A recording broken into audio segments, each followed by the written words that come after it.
Bonjour à tous. Nous en voilà déjà à la 7e vidéo de cette série sur le théorème de Pythagore. On commence à s'approcher de la fin. Et il est maintenant temps d'aborder l'une des applications les plus utiles du théorème de Pythagore. Il s'agit du calcul de la distance entre deux points donnés dans un repère. Qu'est-ce que c'est un repère? Peut-être que vous en avez déjà entendu parler. Regardez, il y en a un juste derrière moi. Un repère, c'est la donnée d'un centre, aussi appelé origine, qu'on note généralement avec la lettre O, et de deux axes. Un axe horizontal qu'on appelle axe des abscisses et un axe vertical qu'on appelle l'axe des ordonnées. Un repère, à quoi ça sert? Ça sert à coder les points géométriques avec des nombres. En l'occurrence, puisqu'on est dans un plan, qu'on fait de la géométrie en deux dimensions, eh bien on va coder les points géométriques avec deux nombres qui correspondent à chacun des deux axes. Prenons un exemple. Regardons le point suivant. Ici. On va pouvoir le projeter sur chacun des deux axes. On le projette verticalement sur l'axe des abscisses et on le projette horizontalement sur l'axe des ordonnées. On va donc pouvoir calculer l'écart horizontal qui existe entre ce point et notre origine et aussi son écart vertical. Son écart horizontal, on peut le compter. On part de l'origine et on compte 1, 2, 3, 4, 5. Il y a 5 unités horizontales. Donc sa première coordonnée, qu'on va noter de la façon suivante, c'est 5. Sa deuxième coordonnée, elle est notée de la même façon par rapport à l'axe des ordonnées. On part de l'origine et on compte 1, 2, 3, 4. Ainsi, les coordonnées de ce point-là, les deux points qui codent ce point, sont 4 et 5. Et vous comprenez qu'on peut faire la même chose avec tous les points de notre plan. Prenons par exemple ce point-là qui est ici. Quels sont ces deux nombres, ces deux coordonnées? Eh bien, on a une unité de décalage horizontal et une unité verticale. Donc, ces coordonnées sont 1 et 1.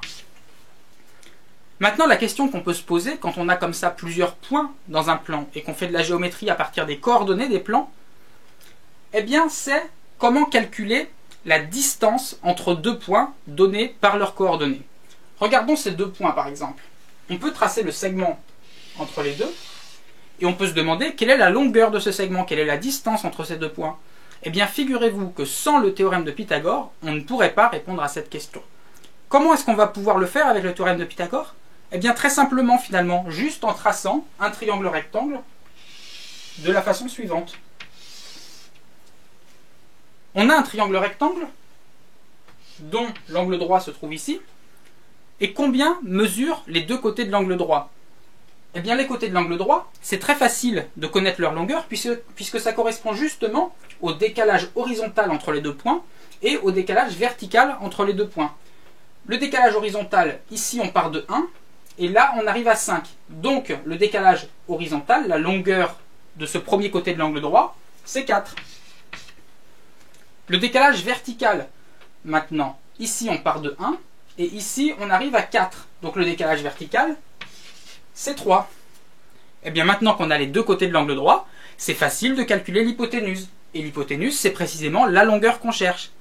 Peut-être qu'on n'a pas besoin de faire le calcul en l'occurrence pour trouver l'hypoténuse. Vous vous en rappelez de ce triangle-là? Le triangle dont les côtés de l'angle droit sont 3 et 4.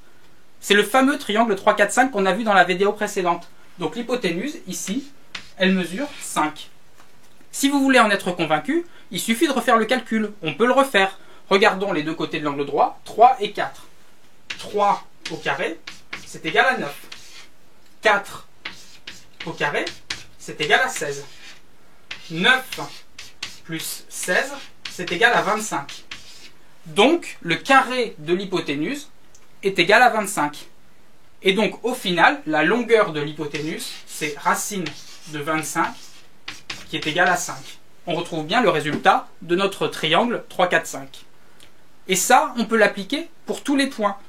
Si vous avez deux points dans le plan dont vous connaissez les coordonnées, eh bien vous connaissez le décalage horizontal et le décalage vertical, et donc vous connaissez les côtés de l'angle droit du triangle rectangle, et vous pouvez calculer la distance entre deux points. C'est aussi simple que ça.